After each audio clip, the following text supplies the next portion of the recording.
So next up, we have Kim V. Tran telling us about dark energy and supermassive black holes with Roman. Thanks so much for having me. I've really enjoyed getting an update on topics closer to my field, which is super exciting, and then learning about all this crazy stuff that if you told me a year ago, I'd be like, no, that's really not possible. Like the things about the disks that Tiffany talked about, I was just super excited about everything Roman's going to be bringing very shortly. So today, I just wanted to share what we've been working on over at the CFA. In particular, this is work led by Rodrigo Cordova Rosado, who's an NSF fellow who joined my team in the last year. This is the Agile survey, and if you want to learn more about Agile, we have a website that includes a lot of the animations that you're going to see in my presentation. So definitely go there, as well as a bunch of resources that you'll learn about during my talk. So as a reminder, I think we already know this, everything is lensed. Whether or not you know it, it has to do with resolution and depth. But I've seen a number of talks, not just about strong gravitational lensing, which is the focus of my own presentation, but even microlensing and lensing by things like moons. Jeremy, I don't know, that sounds very fascinating. But yeah, everything's lensed. So every photon. So think about that and how that impacts our ability to interpret the information that we get about the universe, and of course every photon that we're going to collect with Roman. Now this is a fun little animation that Courtney Watson, who's also a postdoc on my team, has developed. You can get this on the website, and it's an interactive plot. And what it's showing you, I'm only limiting to the number of strong gravitational lenses that have been confirmed spectroscopically with both redshifts for the sources and the detectors. And what you'll see is that early on, there's basically a blip, and then you wait, and there's another blip, and then you wait. And then around the early 2000s, there were big dedicated surveys that then you'll see some splashes. So that's SLACS and SL2S. These are really benchmark surveys in the field. And the amazing thing is that when Roman comes online, it's not going to be a splash, it's going to be a tidal wave.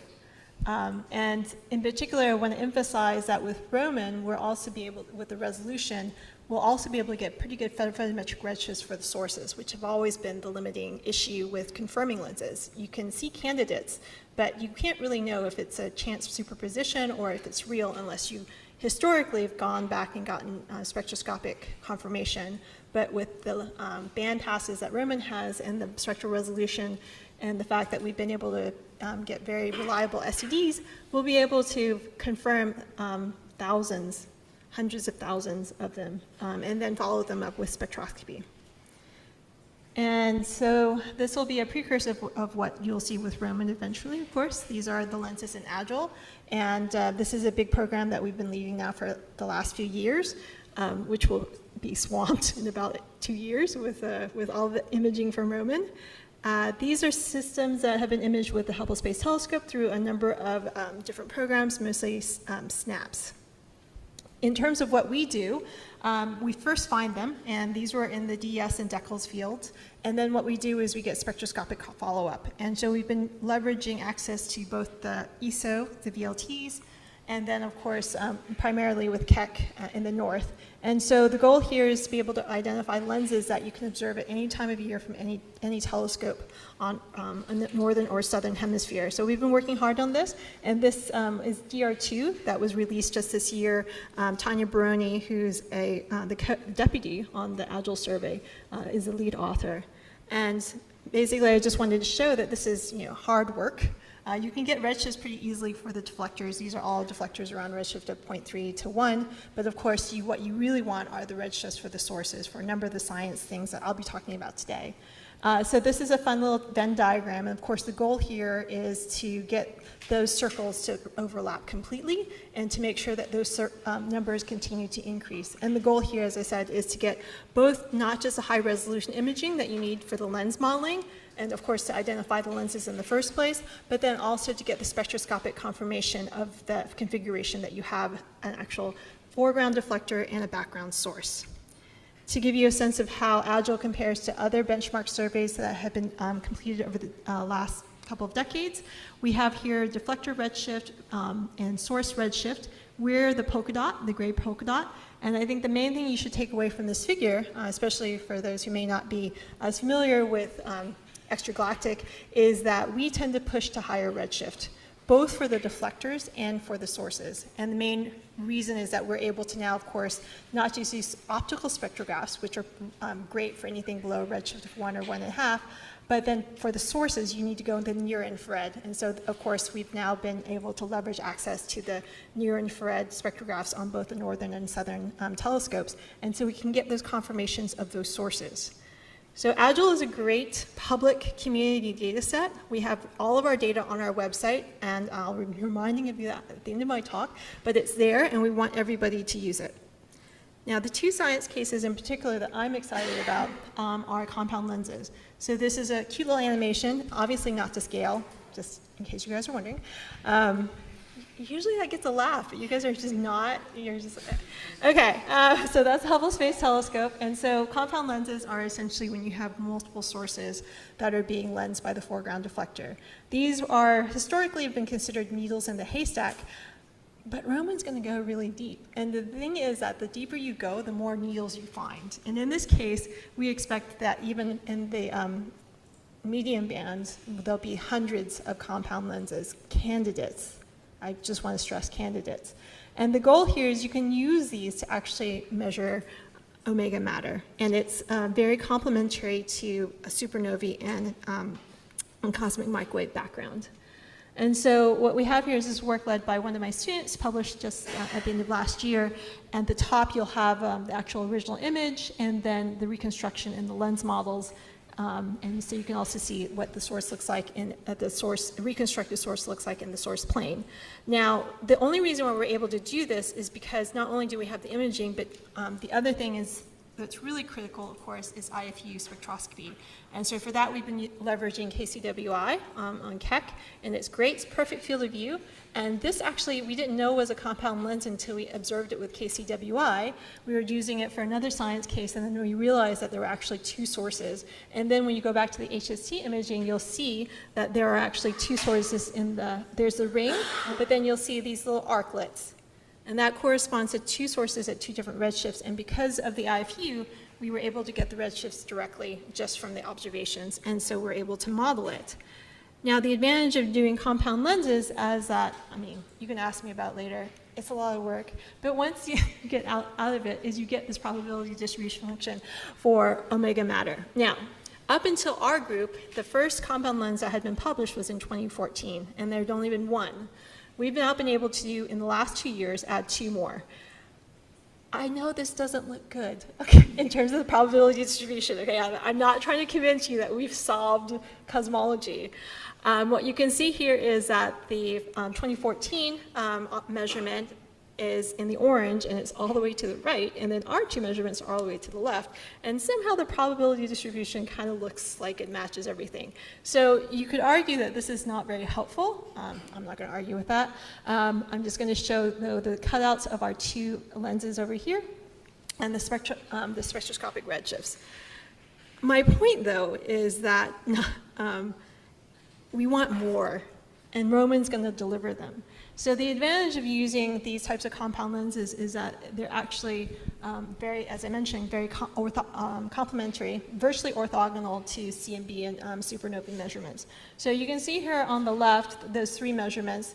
It's like a giant green bean, not very compelling at all. I recognize that. And then in the middle, I'm showing on there the bean. It originally should be, a goal is to make it a banana plot, but we'll just start with our beans first, and then we'll move to bananas. And the one thing I really wanted to stress is that it's not just finding the compound lenses.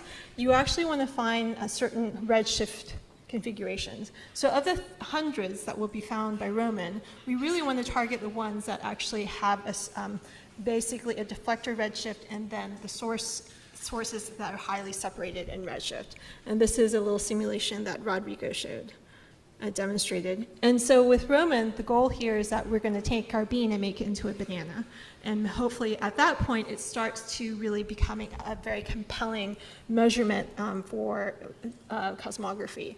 And I just want to remind you that when the first supernovae were being used to constrain dark energy, the uncertainties were massive, but now we just use them as standard rulers. And where our goal is to be able to do this now, of course, with these compound lenses, and Roman's really going to be able to pave the way for that.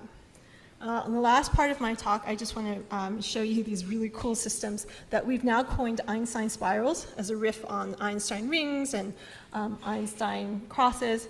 And so this is a system that, when you look at it, looks like a barred spiral galaxy, but from spectroscopy, we know that the deflector, which is the central, quote, bulge, is in this case at redshift 0.8, and then that the arms are at 2.4.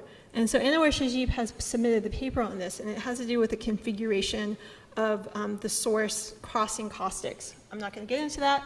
What I do want to show, though, is the second Einstein spiral that our team is currently working on.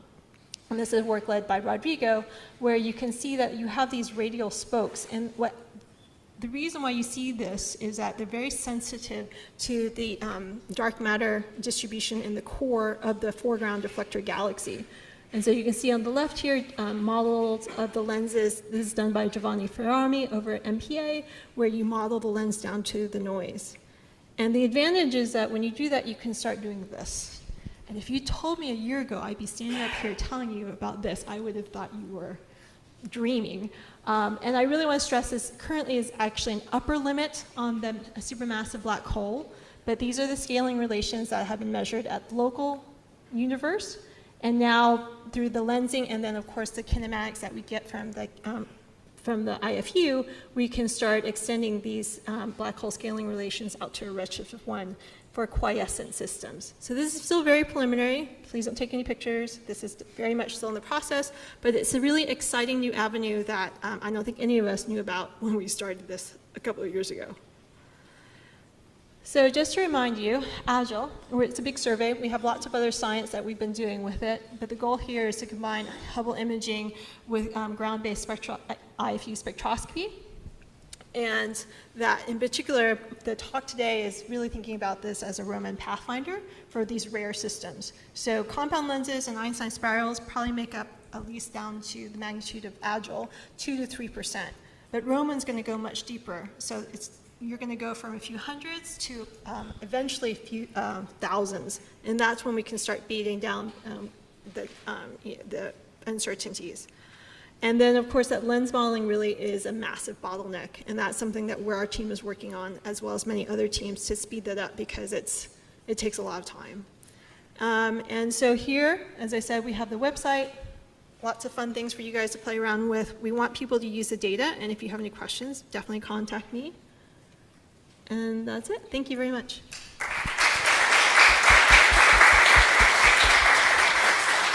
Thank you, Kimvi. Any questions for Kimvi? Right there.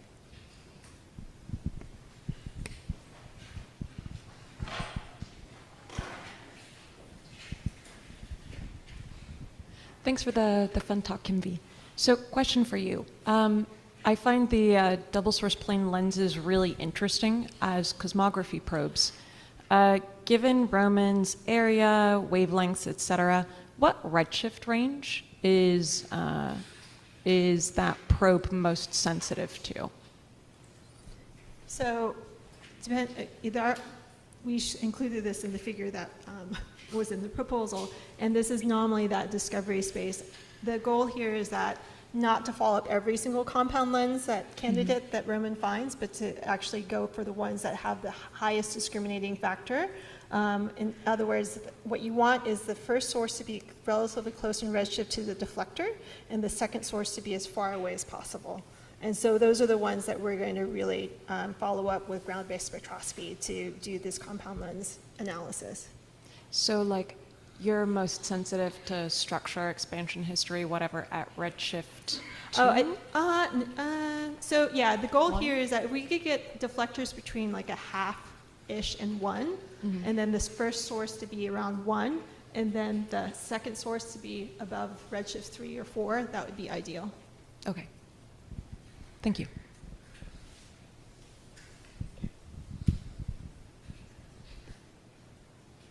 I think the spiral, Einstein spirals are fascinating, and I speak of that as a local person. So, how certain are you of the lensing models?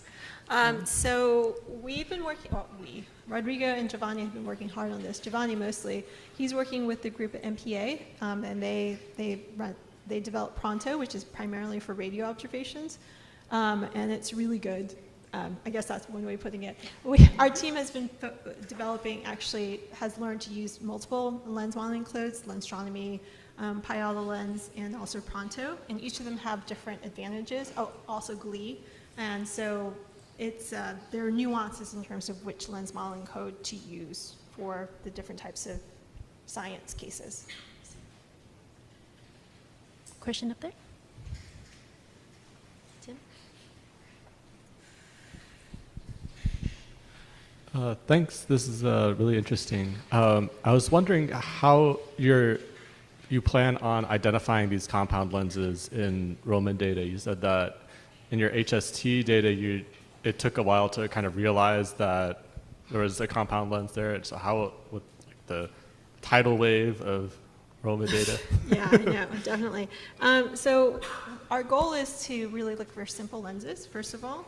And those are more galaxy scale lenses. And then after that, I think we're just going to look at the data and see if there's any indications of other, when you zoom in on them, because you'll see arcs and such, as I said. I think when we went back and looked at the HST imaging for this after we had the KCWI data, we're like, oh, yeah, sure, that's a compound lens.